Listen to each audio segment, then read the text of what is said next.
खूनी खून करने आ गए हैं। क्या आप खून के लिए तैयार हैं? खून का बदला खून से, द खूनी के स्टडी। क्या आप रेडी हैं? खून का बदला खून से, खून का बदला खून से। आ जाएं जल्दी जल्दी। खून का बदला खून से, खूनी के स्टडी। आ जाएं आ जाएं आ जाएं। खूनी के स्टडी आपका स्वागत है। खून कर देंगे, खून कर देंगे, खून कर देंगे। खूनी के स्टडी में आपका स्वागत है। खूनी इन्वायरमेंट बना नहीं पाए हम, थोड़ा कोशिश किए थे, हुआ नहीं। आ जाइए आ जाइए आ जाइए। खूनी के स्टडी में आपका स्वागत है। खूनी के स्टडी, पूरा खून निकाल दिया जाएगा। खून नहीं पानी, अब होगी नानी रानी। चलिए सब कोई वीडियो को लाइक कर दे, चैनल को सब्सक्राइब कर दे। चलिए शुरू करते हैं खूनी के स्टडी की प्रथा। खूनी खूनी खूनी, मेरा मेरा स्ट्रीम मेरे को ही खो जाता है, मेरा ही नहीं खुल रहा। हद है। इसको बोलते हैं अपरंपार इंसल्ट। अपना ही स्ट्रीम अपना ही चैनल पर नहीं खुल रहा। क्या बात है यार, क्या हो रही है इससे? क्या हो रही है ये? क्या हो क्या रहा है मेरे साथ? इन गधों के चैट कैसे देखूंगा मैं? चलो चलो चलो, आगे आगे। इंसल्ट, अपना ही स्ट्रीम अपना ही चैनल पर नहीं।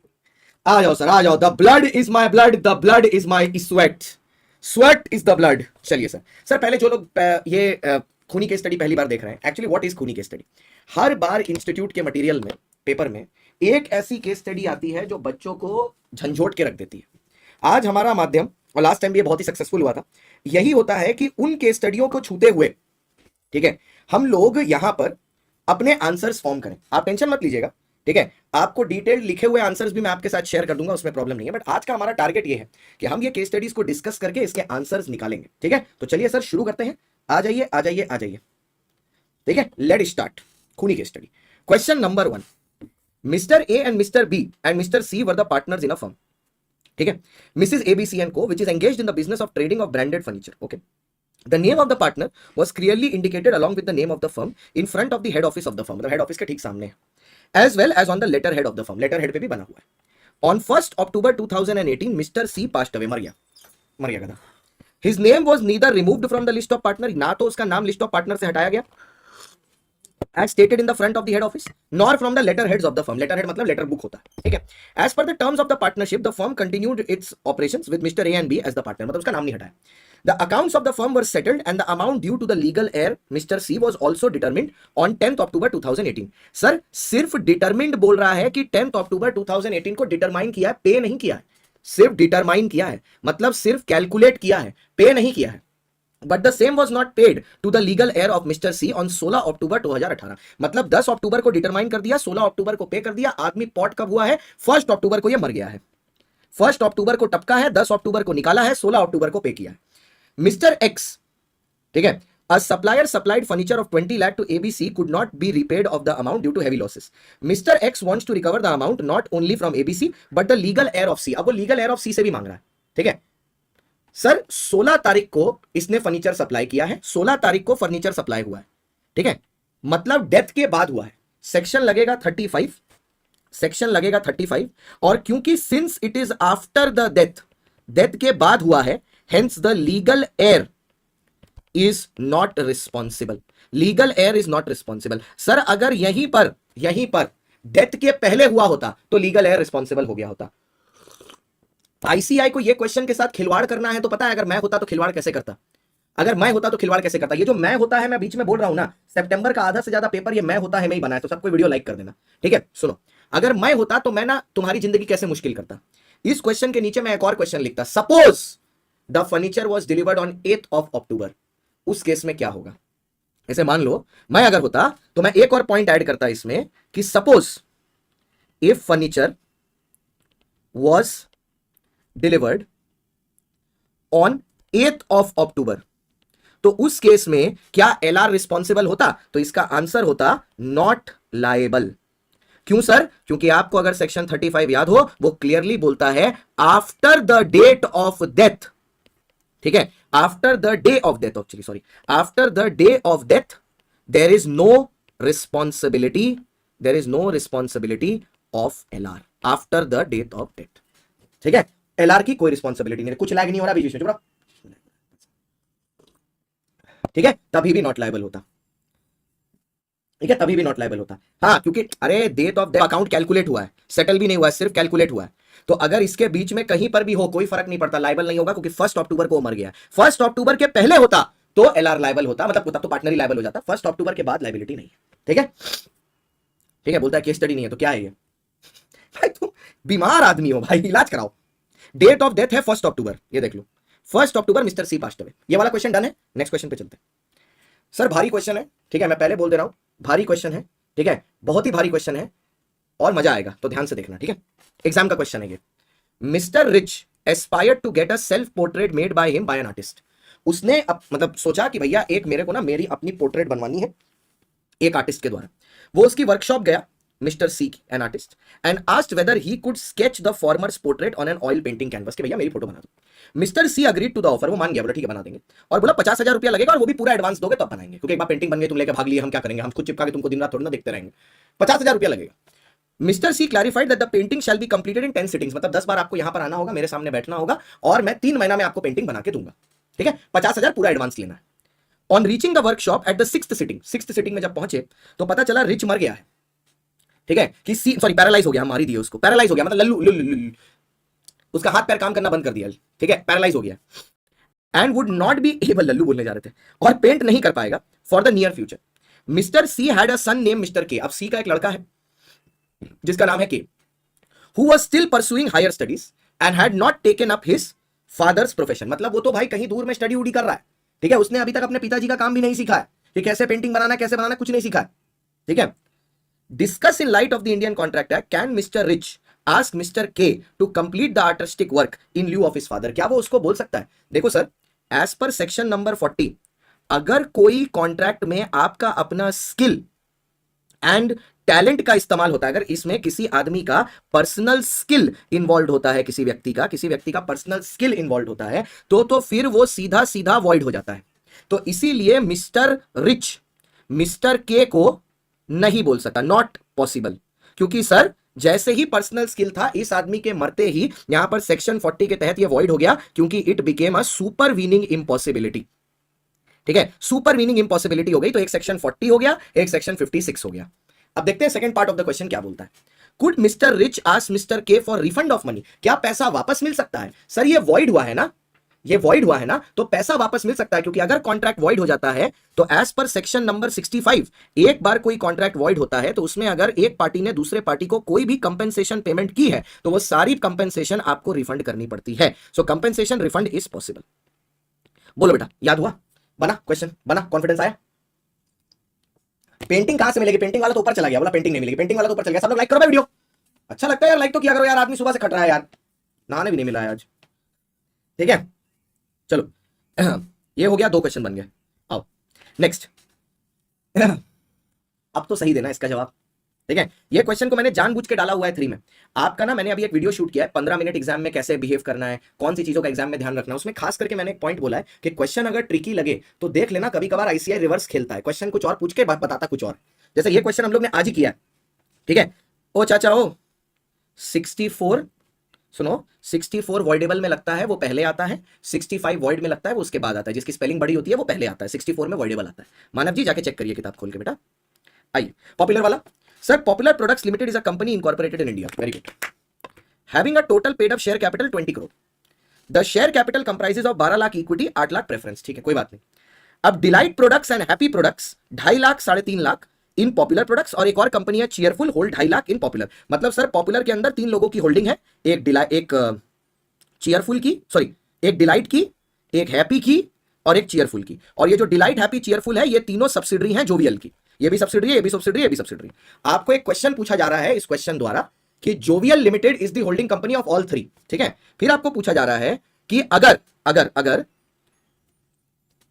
कैन जोवियल, ये पूछा जा रहा है कि इधर अगर जोवियल है और इधर पॉपुलर है, मान लीजिए पॉपुलर में 15 डायरेक्टर है। ठीक है, जस्ट एक बता रहा हूं, अगर जोवियल लिमिटेड के पास ये पावर है कि इसमें से 8 डायरेक्टर्स को वो अपॉइंट करे, ठीक है, मेजॉरिटी को, 8 डायरेक्टर्स मतलब मेजॉरिटी को वो अपॉइंट करे, उसके पास ये पावर है, जोवियल के पास ये ताकत है, जोवियल के पास कि वो 8 डायरेक्टर को अपॉइंट करे, अगर ये पावर है। क्वेश्चन बोल रहा है तो क्या जोवियल सब्सिडरी और पॉपुलर होल्डिंग होगी? The answer is no. The answer is no, ये होल्डिंग होगी और ये सब्सिडरी होगी। तो ये जो लास्ट सेंटेंस है ये इनकरेक्ट है, उल्टा लिखा हुआ है। एक्चुअल में जोवियल होल्डिंग होगी और पॉपुलर सब्सिडरी होगी, उल्टा है। ये 3 क्वेश्चन में कोई प्रॉब्लम अच्छे से बन गए? ठीक है, धीरे धीरे ना क्वेश्चन का लेवल बढ़ता चला जाएगा भाई, पहले बता दिया। ठीक है, धीरे धीरे क्वेश्चन का लेवल बढ़ता चला जाएगा। ठीक है, the above statement is wrong. Sir ये जो रॉन्ग स्टेटमेंट वाला क्वेश्चन आता है ना, इसमें हमेशा याद रखना, कहीं ना कहीं चिल्ला के ये बात बता देना आईसीआई को कि तुमने जो क्वेश्चन लिखा है वो रॉन्ग है। चाहे अगर डायरेक्ट क्वेश्चन है तो फर्स्ट लाइन से ही शुरू करना, that the statement given is incorrect. अगर डायरेक्ट नहीं केस स्टडी है तो नीचे कंक्लूजन में लिख देना that the statement given above is incorrect. वो तो जरूर से लिखना, 100% लिखना, क्योंकि क्या है, वरना बच्चों को काट के ये जीरो भी बैठा दिए हैं कोई कोई पेपर में जिसमें बच्चे ने इनकरेक्ट वर्ड नहीं यूज किया। सोनाली कुमारी जी बहुत आस्ते मैंने बताया है, लिखिए लिखिए लिखिए लिखिए। The above statement is incorrect. पहले आप ये लिखेंगे अबव स्टेटमेंट इज इनकरेक्ट, फिर आप लिखेंगे Jovial limited has the right to appoint majority directors. अरे मेरे पास सारे आंसर्स लिखे हुए हैं, बस ये वाला लिख दे रहा हूं। Appoint majority directors, has the right to appoint majority directors in Popular limited, hence Jovial is the holding company, Jovial limited is holding company, while popular is subsidiary, while popular limited is subsidiary company, popular company limited is subsidiary company।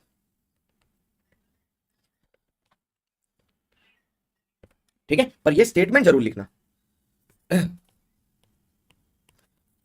Okay done है sir, okay. अगर section नहीं पता तो क्या, देखो बेटा एक चीज बताऊं मैं, देखो आप जो ये सब चीजें पूछते हैं ना, आपका प्रॉब्लम ये है आप अभी जागे हैं। ठीक है, how to answer direct question in exam 1 month ago. हम देखो तुम्हारी बात का जवाब हम कितना सिंपली देते हैं, copy paste, copy paste, how to write direct question, इसी वीडियो के डिस्क्रिप्शन में डाल दिया, जाओ देखो जाके, how to write direct question. ठीक है, how to present case study. आपको क्या लगता है मैं ऐसे ही यहां तक पहुंचा हूं क्या? आप जो चीजें सोचते हो ना वो मैं सोच के बना के ऑलरेडी डाल चुका हूं। देखिए अभी केस स्टडी का भी दिखाता हूं, कहां गया बे वाला, अभी केस स्टडी का भी था, इसी के नीचे था, how to answer direct question के बाद ही था कहीं पे, how to answer direct question. अबे कहां चला गया? चलो तब तक एक मिला ना, बाकी मैं खोज के डाल देता हूँ। किसी को वो केस स्टडी वाला मिले तो मेरे को बताना, मेरे को दिख नहीं रहा, कहाँ मर गया वो गधा बच्चा, गधा बच्चा कहाँ चला गया? देखो कौन सा सेक्शन लगेगा पर भी एक वीडियो बनाया था, बढ़िया था ये वाला, how to present case study. Sorry मिल गया। ये लो भाई, अब दोबारा मत पूछना, ठीक है, डाल दिया यहाँ पे, लो सेव हो गया, इसी के डिस्क्रिप्शन में डाल दिया। सब काम अर्जेंट करता हूँ भाई, एकदम अर्जेंट, डाउट तुरंत रिप्लाई, सब कुछ तुरंत रिप्लाई। अगले क्वेश्चन में चलते हैं, चलो पॉइंट नंबर 4, चलो question number 4। Oh my God, my favourite question. Tina was a classical dancer. She entered into an agreement with शीतल विद्या मंदिर for 60 डांस परफॉर्मेंस। तनक तनक देता, इसने बोला भैया ये 60 डांस परफॉर्मेंस देगी यहाँ पर। ठीक है, as per the contract she was suppose to perform every weekend, हर वीकेंड आएगी और हर वीकेंड का 10,000 रुपया उसको मिलेगा पर परफॉर्मेंस। लेकिन after a month she was absent without informing, मतलब बिना इंफॉर्मेशन दिए दीदी गायब हो गई। ठीक है, due to her personal reason. Answer the following question as per Indian Contract Act. Whether the management of Sheetal Vidya Mandir has the right to terminate the contract? Yes. As per Section 39, Sheetal Vidya Mandir can terminate the contract. Can terminate the contract. Terminate the contract. एकदम instantly terminate कर सकते हैं, कोई दिक्कत नहीं। ठीक है, anticipatory breach. लेकिन अगर मैनेजमेंट ने मान लो शीना को परफॉर्म करने दिया, तो अगर आप एक कॉन्ट्रैक्ट की कंटिन्यूएंस को एक्सेप्ट कर लेते हो, then cannot be terminated later on। वो बाद में टर्मिनेट नहीं किया जा सकता, cannot be terminated later on based on old facts।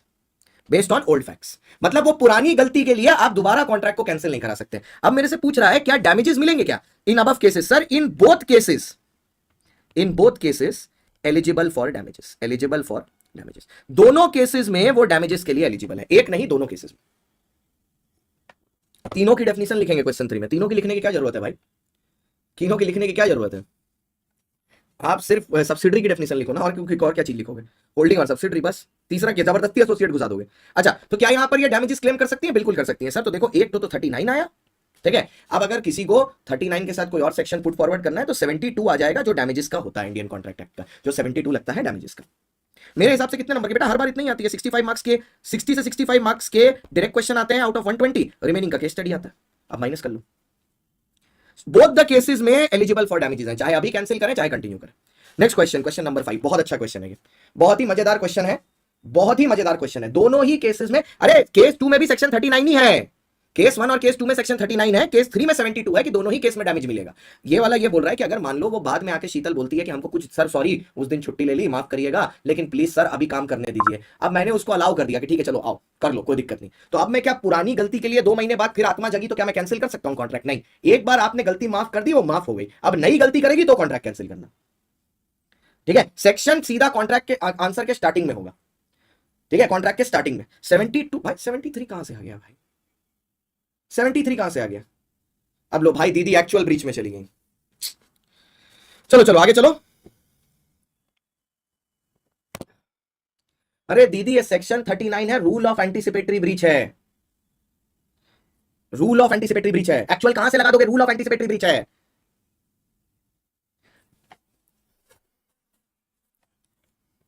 चलो भाई आगे चलते हैं, चलो। Radha invited 10 close friends to celebrate her birthday, 25th birthday on 1st January 2023, ठीक है, at 7:30 PM, ठीक है। अब उसने 1 जनवरी को 2023 में 7:30 बजे अपने फ्रेंड्स को बुलाया कि भैया आओ बर्थडे करते हैं, at a well known hi fi restaurant at Tonk road Jaipur. ये इसका बर्थडे है, ठीक है। All the invited friends accepted the invitation and promise to attend it, ठीक है। इन सब ने बोला कि ठीक है हम लोग आएंगे, we will all attend it on the request of the hotel manager, ठीक है। उन्होंने बोला on the request of the hotel manager हम लोग आएंगे, ठीक है। Radha deposited 5,000 as a non refundable security for the said party,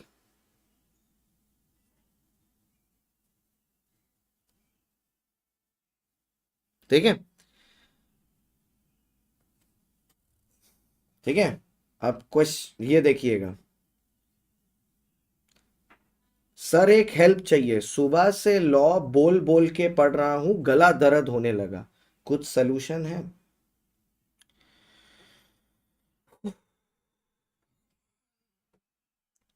on the scheduled date and time 3 among the 10 invited friends did not turn up. अब 3 लोग नहीं आए भैया, उसने अपनी बर्थडे पार्टी रखी है, बर्थडे पार्टी रखी है, उसने तुमको इनवाइट किया है, वो लोग बर्थडे पार्टी में अपीयर नहीं किए, ठीक है। वो लोग बर्थडे पार्टी में अपीयर नहीं किए, they did not make themself available at the birthday party, नहीं आए वो लोग, ठीक है। 10 में से 3 लोग नहीं आए एंड डिड नॉट कन्वे, और उन लोग ने बताया भी नहीं कि हम लोग नहीं आने वाले, इतने निर्लज्ज हैं। राधा को बहुत गुस्सा आया, उसने बोला मैं तुम लोग तीनों पर केस करूंगी, मैं पार्टी में तुम्हारे लिए केक लाई थी, पिज्जा लाई थी, सुशी लाई थी, पेस्ट्री लाई थी, उन सब का खर्चा तुम और तुम्हारा बाप देगा, ऐसा बोलते, ठीक है। Section 10 of Indian contract act जो वैलिड एसेंशियल है वो क्या बोलता है? इंडियन कॉन्ट्रैक्ट एक्ट जो वैलिड एसेंशियल है, सोशल अग्रीमेंट्स जो होते हैं,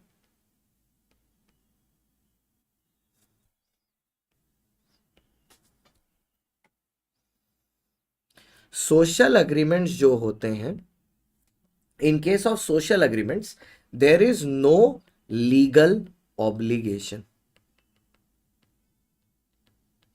hence it is not a contract, it is not a contract.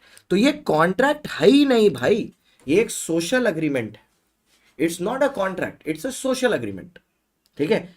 यहां पर ये कॉन्ट्रैक्ट है नहीं, ये सोशल अग्रीमेंट है। ठीक है, जैसे अगर आपको एक केस लॉ का रेफरेंस याद हो तो आप यहां पर यूज कर सकते हो, Balfour versus Balfour, Balfour versus Balfour use कर सकते हो, वो भी आपकी चॉइस है। नहीं याद है कोई दिक्कत नहीं, ये आ जाएगा आपका लॉ में। ठीक है, तो क्या ये केस कर सकती है? Conclusion is Radha cannot sue her friends. Conclusion is Radha cannot sue her friends. ठीक है, राधा अपने दोस्तों के ऊपर केस नहीं कर सकती, सिंपल सी बात। ठीक है, अब इसका दूसरा पार्ट देखो क्वेश्चन का। क्वेश्चन का एक और पार्ट है, would your answer differ if the said party had been a contributory 2023 new year celebration party organised by Radha. मतलब क्या आपका आंसर अलग होगा अगर ये उसकी बर्थडे पार्टी नहीं थी, ये न्यू ईयर्स पार्टी थी और कॉन्ट्रीब्यूटरी पार्टी थी। कॉन्ट्रीब्यूटरी मतलब क्या? जब आप लोग जब कॉलेज जाओगे तो आप लोग कभी ना डच करके पार्टी करने जाते हो। डच करने का मतलब होता है कि भैया हर आदमी अपना हिस्सा देगा, अपना शेयर देगा और पार्टी में पार्टिसिपेट करेगा। तो लेट्स से एक आदमी सारा अरेंजमेंट करता है और बाकियों को पैसा देना पड़ता है। तो यहां पर राधा ने अपनी जेब से पैसा दे दिया।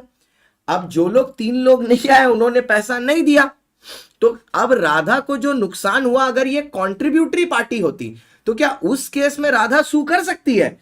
उस केस में राधा उनको सू कर सकती है, because there was a legal relationship. सुन लो मेरी बात ध्यान से, आपका जो दिमाग में डाउट है मेरी बात सुन लो।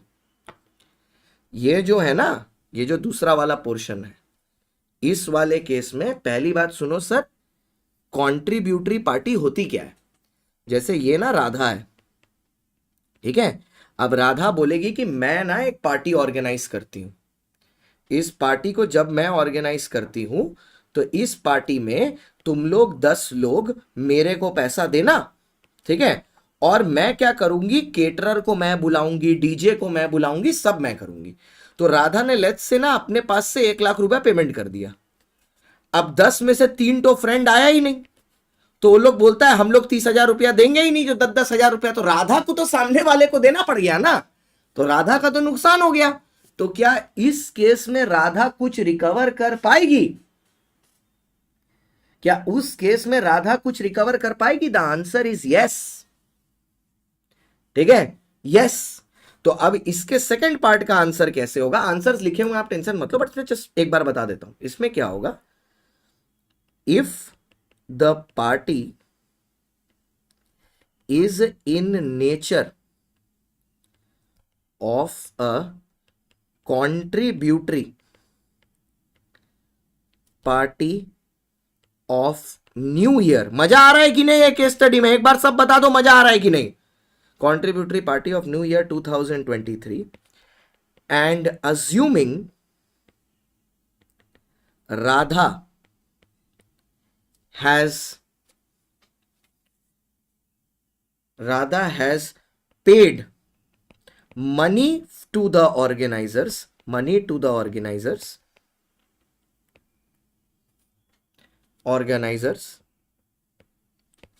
they have the right, she has the right actually, she has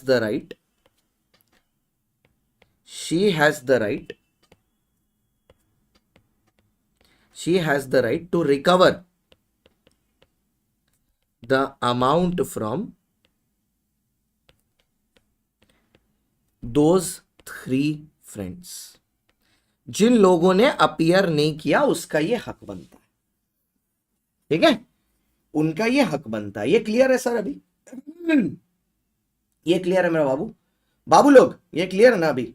चलो सर, मैं ये राधा वाला इधर मिटा दे रहा हूं, वरना कोई पता नहीं कहां से हमको पूछने लगेगा थोड़ी देर बाद 1 लाख कहां से लेके आया। वो एग्जाम्पल था, ठीक है, वो एग्जाम्पल था।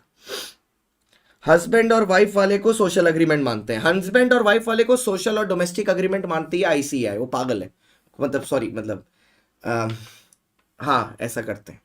अच्छा आओ सर, क्वेश्चन नंबर 6, ठीक है। ये टो, ये कुछ टाइप करने में गलती हो गया, चलो ठीक है, टी ओज होना चाहिए। हाँ ये टी ओज है, टी ओज जी। अगर हम बोल रहे हैं टी ओज जी, मतलब टी को, टी है देने वाला, तो टी है डेटर, जिसको जिसको देना है जी क्रेडिटर को। The following date as per time table, ये पैसा उसको चुकाना है। लास्ट टाइम जब हम लोग ये लोग सॉल्व कर रहे थे ना, तो मेरे से एक छोटी सी गड़बड़ हो गई थी, इस बार मैं ध्यान रखूंगा उस चीज को, ठीक है। मैंने फिर उसके कमेंट में जाके रिप्लाई किया था, तो मेरे से एक छोटी सी गड़बड़ हो गई थी, इस बार I keep that in mind, ठीक है। The following dates as per the given table, मैं इंसान हूं भाई, तो वेरी सॉरी फॉर दैट। 5,000 रुपया टाइम बार्ड हो गया है on 1 July 2023 as per the provisions of the limitation act 1963। 3,000 time barred हो गया है एज पर, मतलब दो ठो डेट टाइम बार्ड है, एक 5,000 वाला टाइम बार्ड है, एक 3,000 वाला टाइम। आप लोग एकदम सही बोल रहे हो, अप्रोप्रिएशन ऑफ पेमेंट एकदम सही बोल रहे हो आप, एकदम सही बोल रहे हो, ठीक है, कुछ गलत नहीं बोल रहे, एकदम सही बोल रहे हो। 12,500 1 अप्रैल को है, 10,000 रुपया 15 जुलाई को है, 7,500 25 नवंबर को है, ठीक है। G makes the payment on 1 April 2023 mentioned as below. G credit है,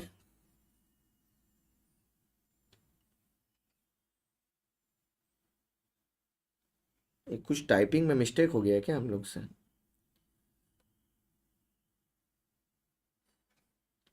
टी ओस जी लिखा है हमने, तो टी को जी को पैसा देना है, तो जी तो क्रेडिटर हुआ ना, तो फिर जी मेक्स द पेमेंट क्यों लिखा है? टी मेक्स द पेमेंट होना चाहिए ना।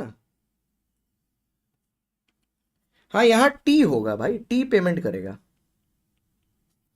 टी पेमेंट होगा, टी टी, हाँ टी पेमेंट होगा, टी पेमेंट होगा, टी। हमको लगता है शायद टाइपिंग में गड़बड़ हो गई है, पर उससे नाम से हमको कोई फर्क भी नहीं पड़ता यार, कोई भी पैसा दे, घंटा फर्क नहीं पड़ता, कोई भी पैसा दे। T makes the payment of 1 April, ठीक है, T makes the payment on 1 April, ठीक है।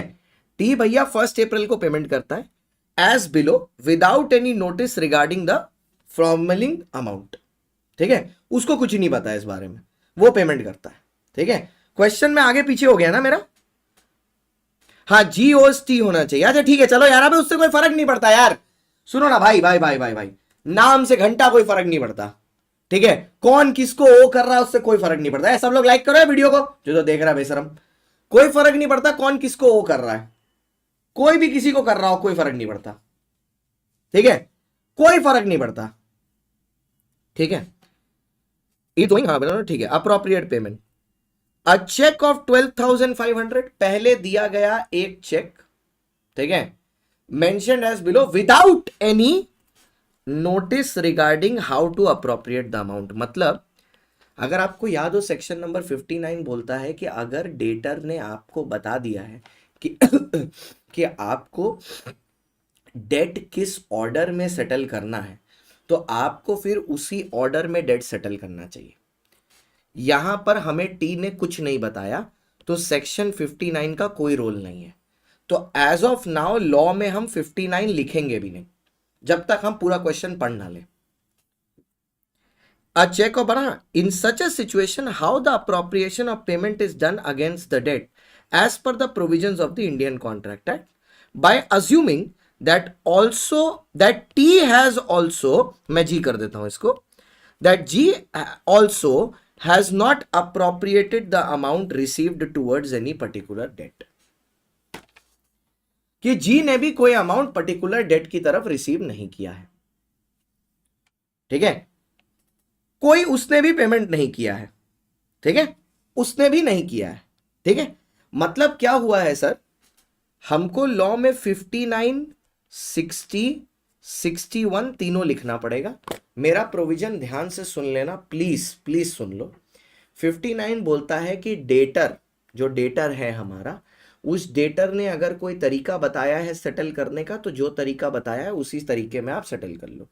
60 बोलता है कि अगर डेटर ने कोई तरीका नहीं बताया है, तो क्रेडिटर अपने डिस्क्रिशन पर उसको सेटल कर सकता है, ऑन हिज ओन डिस्क्रिशन, ठीक है। बिल्कुल नहीं है लवीश जी, सोशल मित्तल जी, वो सोशल एग्रीमेंट, क्योंकि वो एक न्यू ईयर पार्टी है और सब लोग कंट्रीब्यूट कर रहे हैं। अगर 61 की बात आती है तो वहां पर आता है जब डेटर और क्रेडिटर दोनों लोग, दोनों को नहीं समझ में आता कि किस ऑर्डर में काम करना है, ना डेटर को समझ में आता है ना क्रेडिटर को समझ में आता है, दोनों को नहीं समझ में आता किस ऑर्डर में काम करना है, तब 61 आता है जहां पर बोलता है in the order of time settle कर लो।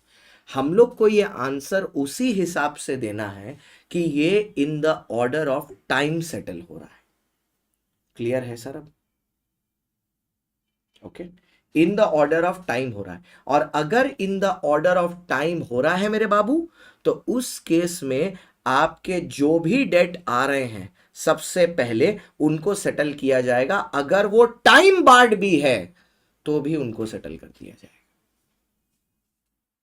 क्लियर है? ओके। डिस्क्रिशन मतलब चॉइस, डिस्क्रिशन मतलब choice, choice choice, Gaurangi choice. सबसे पहले इसने 12,500 रुपया पेमेंट किया, ठीक है, सबसे पहले इसने 12,500 रुपया पेमेंट किया। 12,500 रुपए कौन सी डेट के अगेंस्ट यूज होगा? 12,500 कौन सी डेट के अगेंस्ट यूज होगा? 12,500 कौन सी डेट के अगेंस्ट यूज होगा? बहुत मजा आएगा अभी देखना। सर 12,500 रुपया जो है, क्योंकि एक amount of the cheque, since one of the issued cheque, हाँ exactly, one of the issued cheque matches the entire amount due, it will be settled with that amount। तो इस केस में ये जो इंस्ट्रूमेंट का 12,500 है वो सीधा सीधा इस 1 अप्रैल के 12,500 के साथ सेटल हो जाएगा। और वैसे भी अगर आप देखो, ठीक है, तो ये सबसे पहले 1 अप्रैल 2022 को आई थी, ठीक है, 1 अप्रैल 2022 को ड्यू है, इट वॉज ड्यू ऑन 1 अप्रैल 2022 और इसका एग्जैक्ट अमाउंट मैच कर गया है, इसलिए हमने इसको पेमेंट करवाया है पहले, ठीक है। In the order of time whether they are time barred और not, if the date are of equal standing shall be used. अगर इक्वल स्टैंडिंग होती, मान लो 2 डेट होती 12,500 की अलग अलग डेट पर, तो हम दोनों में प्रपोर्शनेट कर देते, ठीक है, पर क्योंकि सेम है, अब देखो उसमें वो 25(3) लगा रहे हैं बैठ के, भाई उसका प्रोविजन पढ़ लो पहले जाके प्रगति जी। आइए नेक्स्ट, उसके बाद आया 4,000, ठीक है। अब जो 4,000 रुपए है, ये जो पेमेंट हुआ, ये किसको सेट ऑफ करने के लिए यूज करेंगे? अब ये जो 4,000 हुआ, क्योंकि इसका कोई एग्जैक्ट अमाउंट है नहीं, तो ये जो डेट टाइम बार्ड होने वाली है ना, इसके लिए 4,000 को यूज करेंगे, एक 5/8 के रेशियो में और दूसरा वाला 3/8 के रेशियो में। मतलब अगर ये बोले हम, तो 1,500 रुपया इसमें से कम होगा, ठीक है, और इसमें से कम होगा आपका 2,000 रुपया, ठीक है। मतलब 2,000 ऊपर वाले में, 1,500 नीचे वाले में सेटल हो जाएगा। 2,500 ऊपर वाले में, एक्चुअली 2,500, सॉरी, 2,500 ऊपर वाले में, 1,500 नीचे वाले में। सिंपल क्वेश्चन, ठीक है, सिंपल क्वेश्चन। 2,500 ऊपर वाले में, 1,500 नीचे वाले में। अब एक बार पूरा प्रोविजन सुन ले, मेरे मुंह से ध्यान से सुन लीजिएगा। देखिए सर, सेक्शन 61 ये बोलता है कि डेट जो एडजस्टमेंट होगी वो इन द ऑर्डर ऑफ टाइम होगी। इसमें क्योंकि डेटर ने कुछ नहीं बोला था तो क्रेडिटर पर बात जाती, बट क्योंकि क्रेडिटर भी नल्ला है, उसने भी कुछ नहीं किया, तो हम लोग को अप्रोचनेट करना पड़ा इन द ऑर्डर ऑफ टाइम। जब टाइम के ऑर्डर में होता है तो सबसे पहले टाइम बाद डेट को किया जाता है, लेकिन अगर कोई ऐसा डेट है जो एग्जैक्टली इक्वल स्टैंडिंग का है, मतलब मैच कर गया है अमाउंट ऑफ द चेक से, तो पहले हम लोग उसको सेटल करते हैं और उसके बाद, ठीक है, टाइम बार्ड वाले, अगर कोई दूसरा है टाइम बार्ड सेम डेट पर है तो उसको प्रोपोर्शनेट कर देते हैं, अगर इक्वल स्टैंडिंग पर है तो। ऊपर 4000 क्यों नहीं होगा? अरे भाई 5:3 के रेशियो में बांटा है ना, अब मैथ्स यार 5:3 के रेशियो में बांटा है ना, तो 4000 इंटू 5/8 रेशियो करने आता है, और नीचे 3000 इंटू 3/8, सॉरी हाँ 4000 रुपया था ना तुम्हारे पास, कितना रुपया था तुम्हारे पास? 4000 रुपया था, है ना, 4000 रुपया था।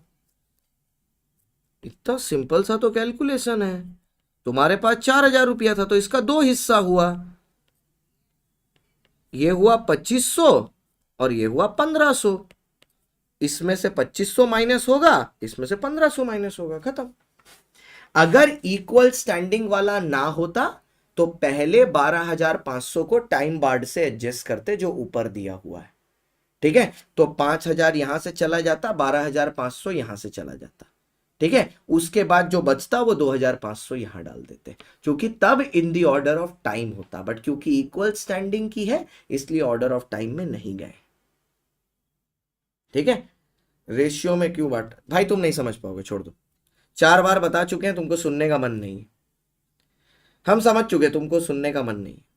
वो जिनको नहीं सुनना है वो नहीं सुनेंगे, जिनको सुनना है वो सुन लेते हैं चीजें, जिनको नहीं सुनना है वो नहीं सुनेंगे, ये हम समझ गए। 61 ही है, बट मैंने 59, 60, 61 तीनों लॉ में क्यों लिखा? लेंथ ऑफ द आंसर के लिए, क्योंकि शायद ये, अच्छा 4 नंबर का है तो तुम खाली 61 भी लिख सकते हो, 4 नंबर का है तो खाली 61 लिख सकते हो, अगर यही 6 नंबर का आता तो 59, 60, 61 तीनों लिख देते। 7 नंबर का अगर पूछ ले तो तीनों सेक्शन लिख देना, 59, 60, 61 तीनों, ठीक है। चलो सर अगला सवाल, दोनों टाइम बार्ड है इसीलिए है इक्वल स्टैंडिंग की है। चलिए question number 7, R owns an electronic store, P visited the store to buy a water purifier.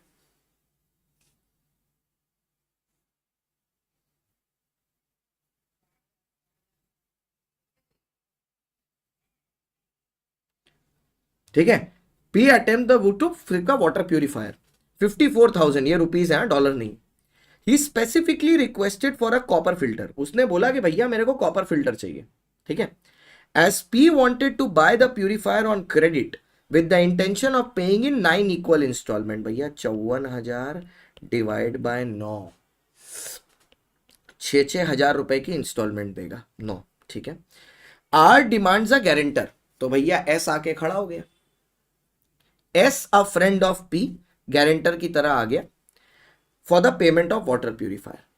R ने पी को वाटर प्यूरिफायर बेच दिया of a specific brand, P made payment of 4th monthly instalment, मतलब 4 into 6,000, 24,000 पे हो गया,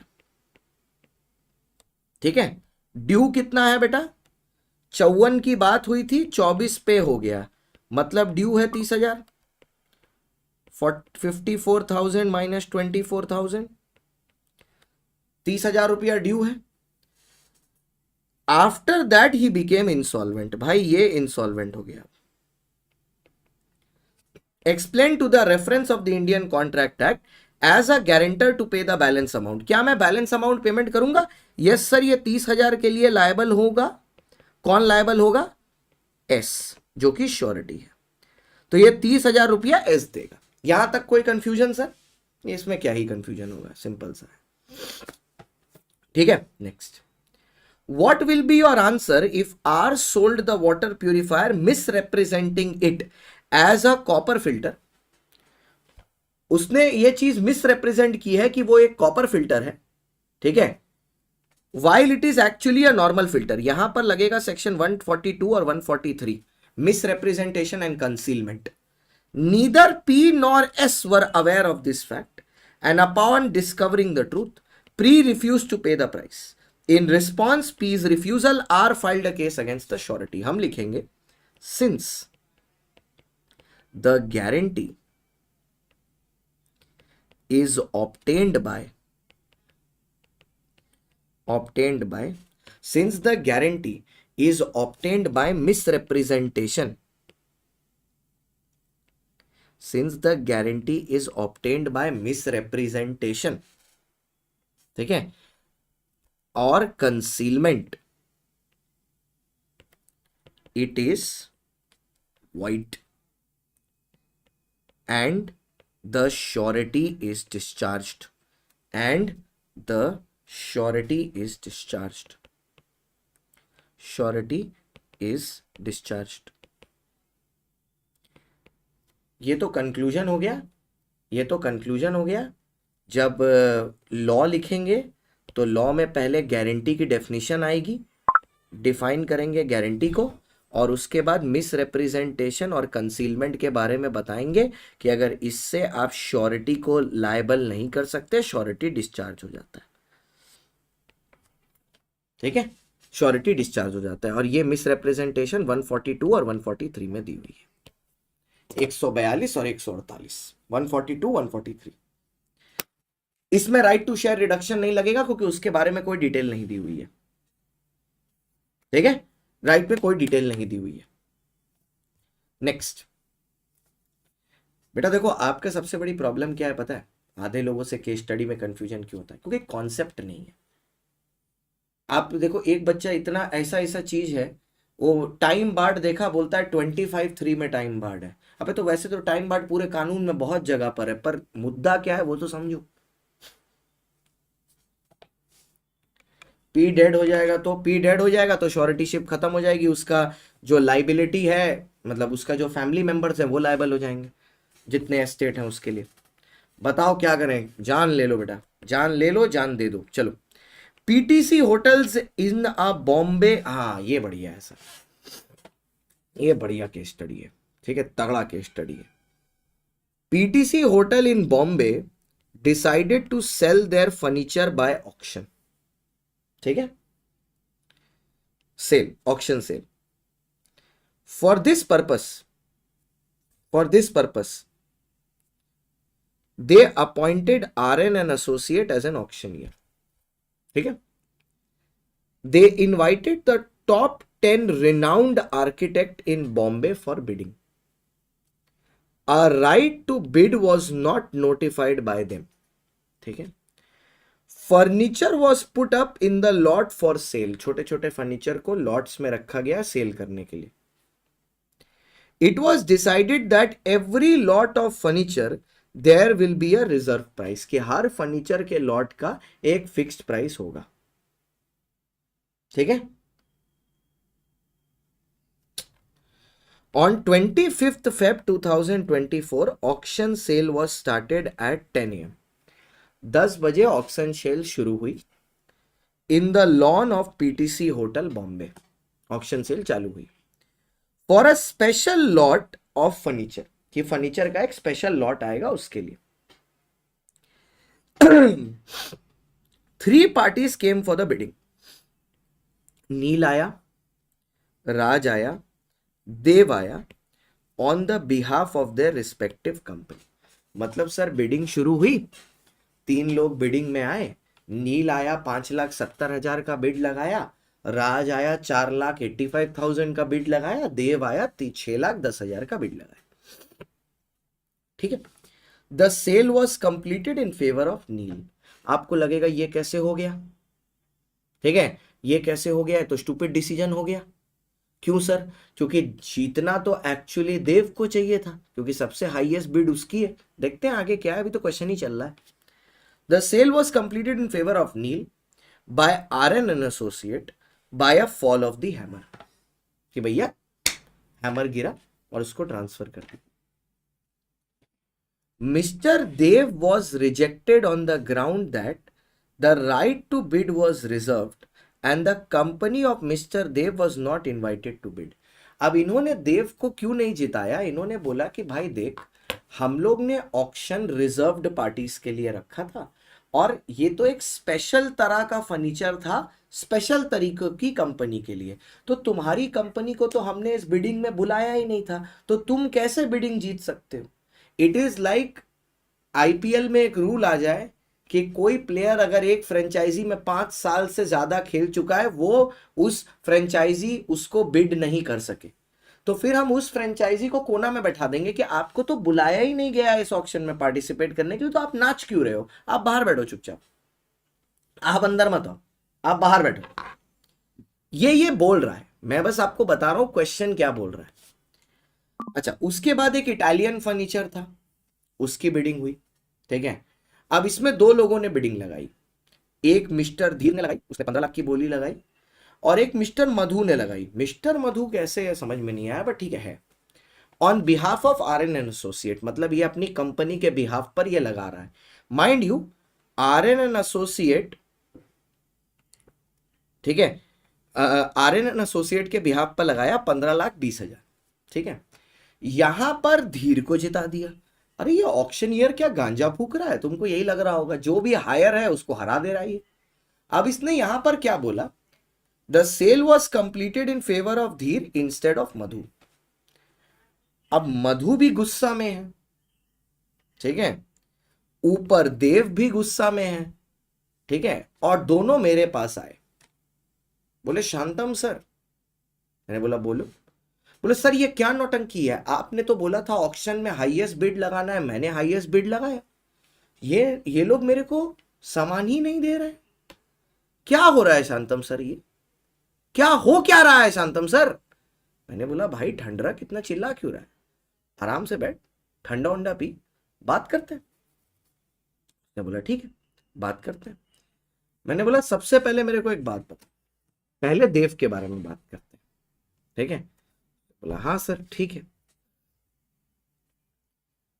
sir देव का जो रिजेक्शन है ना, देव का जो रिजेक्शन है इज नॉट जस्टिफाइड, ठीक है। सिंस द इंफॉर्मेशन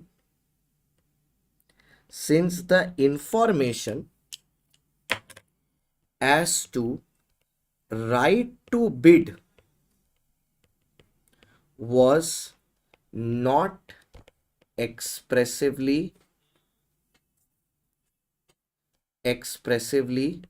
reserved, ठीक है। Hence auction is void। अब समझाता हूं, आप अगर ये क्वेश्चन की स्टार्टिंग देखो, यहां पर एक वर्ड लिखा था, they invited the top 10 renowned architects in Mumbai for bidding, a right to bid was not notified by them, ठीक है। मतलब इन्होंने ये नहीं बताया था एक्सप्रेसिवली कि 10 को इनवाइट दिया कि किसको बिड करने का मौका मिलेगा, ये बताया नहीं गया। मतलब जो भी जैसे समझो एक बात, ठीक है, ठीक है। अब क्या हो रहा है एक बात को समझो, ठीक है, ठीक है। एक ऑप्शन में हमको भी बुलाया है, अमिताभ बच्चन को भी बुलाया है, ठीक है, हमको भी इनवाइट दिया है, अमिताभ बच्चन को भी इनवाइट दिया है। ये नहीं बताया है कि दोनों में से कौन आदमी बिड करने के लिए एलिजिबल है। तो मैं भी बिड कर सकता हूं, अमिताभ बच्चन भी बिड कर सकता है, बोलो हाँ कि ना। क्योंकि किसी एक के लिए रिजर्व नहीं है, सिर्फ इनवाइट किया गया है, लेकिन इनवाइट करके ये नहीं बताया गया है कि कौन ऑक्शन में बैठेगा। तो कोई भी बैठ सकता है, मैं भी बैठ सकता हूं, अमिताभ भाई भी बैठ सकते हैं, हाँ कोई भी बैठ सकता है।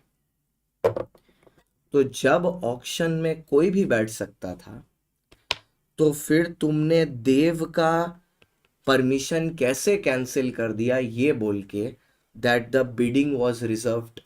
तुमने तो कोई भी रिजर्व नहीं किया था, तुमने तो बस हम लोग को इनवाइट किया था, अगर हम आ जाते तो हम बिड कर सकते थे। तो उस तरह से देव आ गया तो आके उसने बिड कर दिया। आपने कहा उसको रोका था, आपने कहा उसको रोका था, आपने तो बस बिडिंग के लिए सबको इनवाइट किया, वो आ गया, आपने बोला कि ये वाले फर्नीचर में देव तुम वोट नहीं कर सकते, आपने कोई मना ही नहीं की, मतलब सबके लिए ओपन था, तो देव कर लिया, वो जीत गया। एकदम सिंपल सी बात। शादी में आपको इनविटेशन आया, आप शादी में पहुंच गए। नॉर्मली शादी में होता है कहीं पर वेज है तो नॉन वेज है तो लिखा रहता है वेज या नॉन वेज, लिखा नहीं था। मैं गया, एक सब्जी उठा के रखा, खा लिया, खाने के बाद समझ में आ रहा है नॉन वेज है। गलती किसकी है? शादी में जो आदमी केटरर है उसकी गलती है, उसको लेबल लगाना चाहिए था।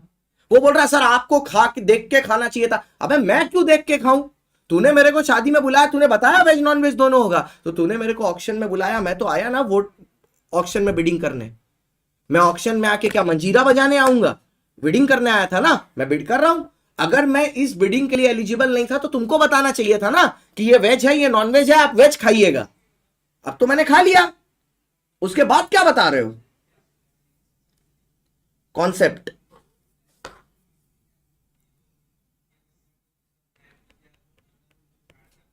अब दूसरा पार्ट, मधु का केस क्या है?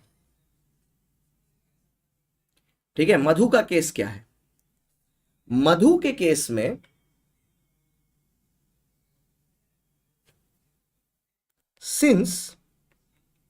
since the right to bid was not notified, it shall not be lawful for the seller to bid himself और एम्प्लॉय अनदर पर्सन। ये तो बहुत आसान है, हमने आज दोपहर में ही बताया था। अगर सेलर खुद अपने ऑक्शन में बैठना चाहता है तो उसको पहले ऑक्शनियर को बताना पड़ेगा कि भाई सुन मैं आ रहा हूं। यहां पर ऑक्शन ऑर्गेनाइज किसने किया है? PTC hotel in Bombay. और उन्होंने किसको अपॉइंट किया है ऑक्शनियर को? RN associate. यहां पर मधु किसके बिहाफ पर बिड कर रही है? RN associate. आरएन एसोसिएट किसका एजेंट है? सेलर का।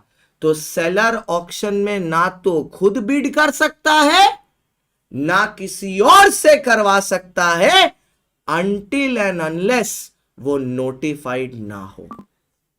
तो इस केस में मिस्टर धीर इज वैलिड। ठीक है, मिस्टर धीर इज वैलिड। अगर सेलर को ऑक्शन में पार्टिसिपेट करना था तो उसको ऑक्शनियर को इन्फॉर्म करना था। सेलर ने क्या किया? ऑक्शनियर को ही बोला कि तुम मेरी तरफ से मधु को बैठा दो।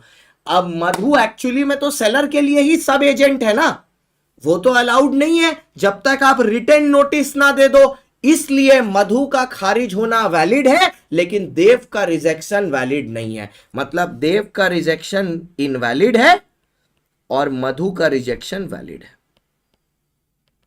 वैलिड रिजेक्शन, इसका है इनवैलिड रिजेक्शन। अगर हिंदी में बोले तो देव के साथ गलत हुआ है, मधु के साथ सही हुआ है। देव के साथ गलत हुआ है और इसके साथ सही हुआ है। सही हुआ है। बोलो सर, असली खूनी तो यही है। ओवरऑल ऑक्शन वॉइड हो गया? नहीं, ओवरऑल ऑक्शन वॉइड नहीं हुआ, ये तो इंडिविजुअली हर लॉट में बात कर रहे हैं ना, तो इंडिविजुअली हर लॉट के बारे में बात करेंगे।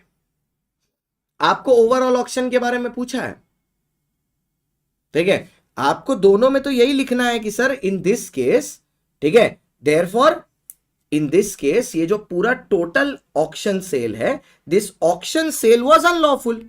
वो तो आप यहीं पे लिख दोगे, मैं लिख देता हूं, the auction sale is unlawful.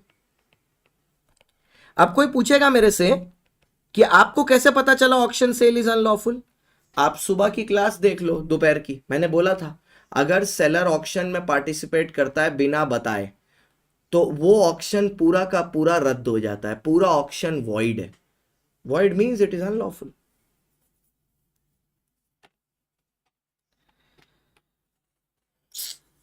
ए भाई, ए वीरेंद्र सिंह, तुम स्टार्टिंग से देखो भाई, तुम स्टार्टिंग से देखो भाई प्लीज, तुम स्टार्टिंग से देखो, छोड़ दो, तुम स्टार्टिंग से देखो भाई प्लीज। एक और भारी केस स्टडी, दिमाग के नस फाड़ देने वाली, ठीक है, एकदम दिमाग के नस फाड़ देने वाली केस स्टडी है। रेडी हो? ठीक है, दिमाग के नस फाड़ देने की। ठीक है, केस स्टडी आओ sir.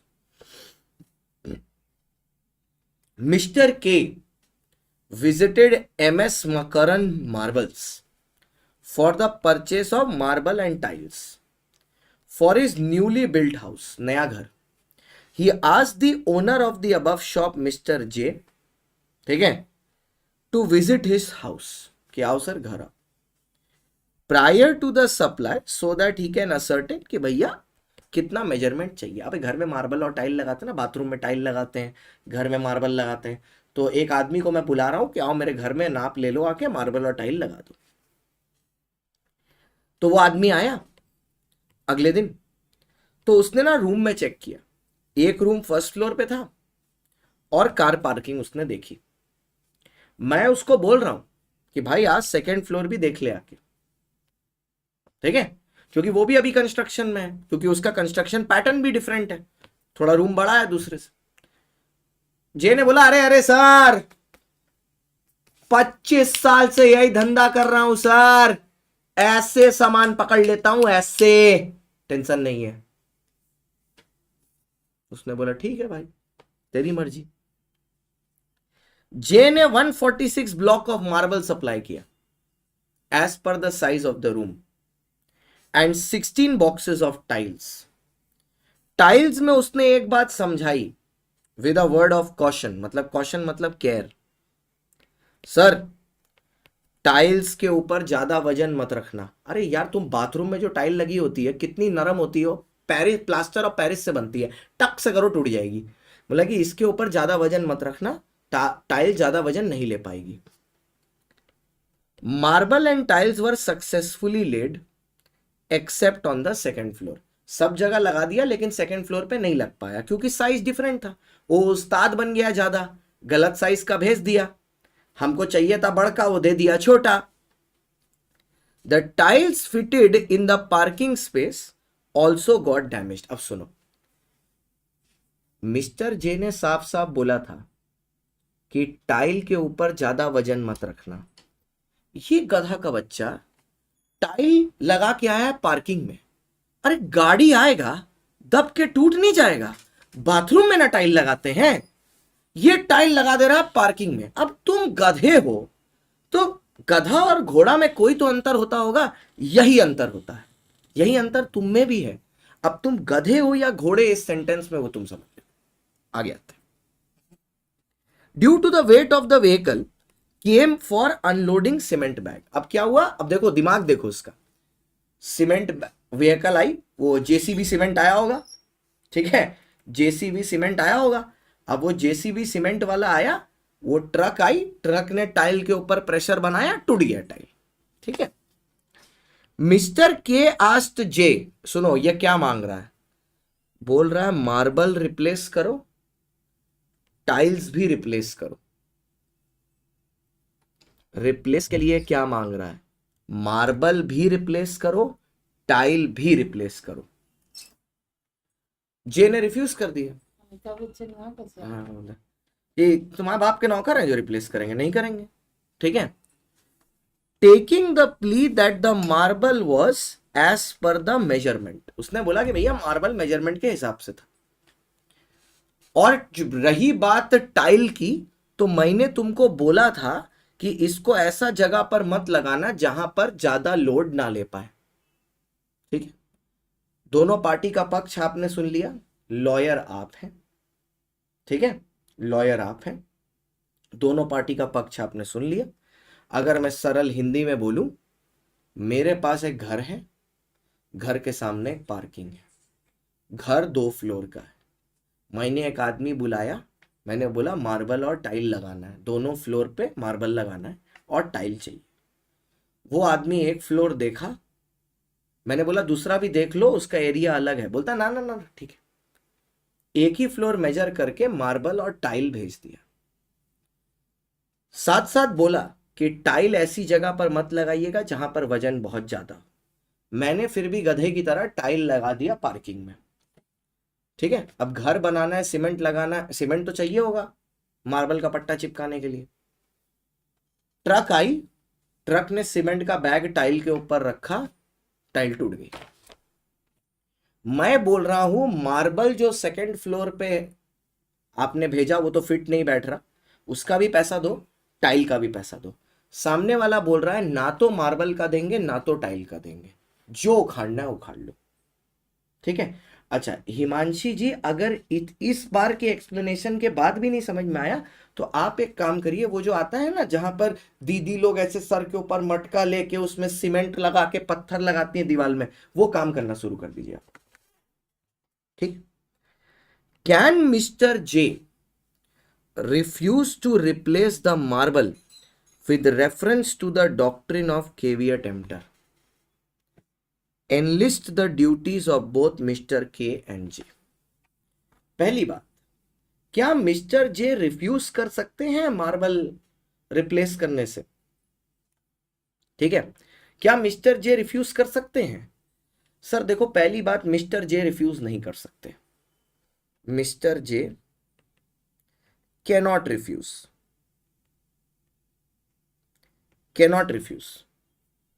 to change the marble। अब यहां पर बच्चा पता है एग्जाम में गलती क्या करता है, वो मार्बल की जगह टाइल भी लिख देता है, यहीं पर एग्जामिनर नंबर काट लेता है। मार्बल फर्स्ट पॉइंट में है, टाइल सेकंड पॉइंट में है। क्वेश्चन बहुत आसान है, क्वेश्चन खाली जलेबी बनाया है तुम्हारे दिमाग में कि तुम सोचो कि मार्बल और टाइल एक ही चीज है। अगर तुम दिमाग में ये क्लियर रखोगे, ठीक है, और तुम्हारे पास हर्षित इंदिरा गुरु का इंद्र है, ठीक है, तो तुमको ये चीज क्लियर रहेगी कि मार्बल अलग है, टाइल अलग है। ठीक है। Mr J cannot refuse to change the marble since it was his mistake, it was his mistake, ये उसकी गलती थी, it was his mistake that he ignored checking the second floor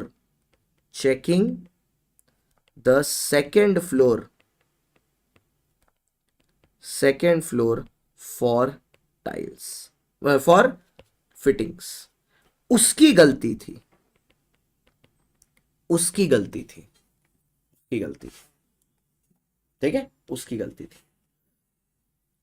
अरे आफरीन को कुछ नहीं हुआ, अगले अटेम्प्ट के लिए प्रिपेयर कर रही है। चलो ना,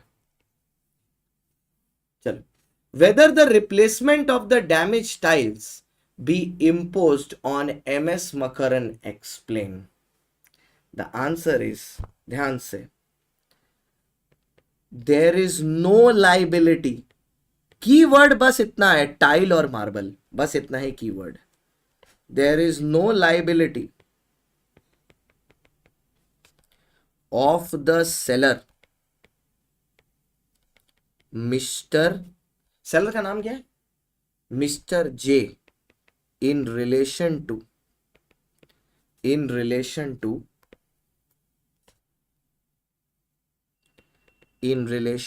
tiles, since he clearly instructed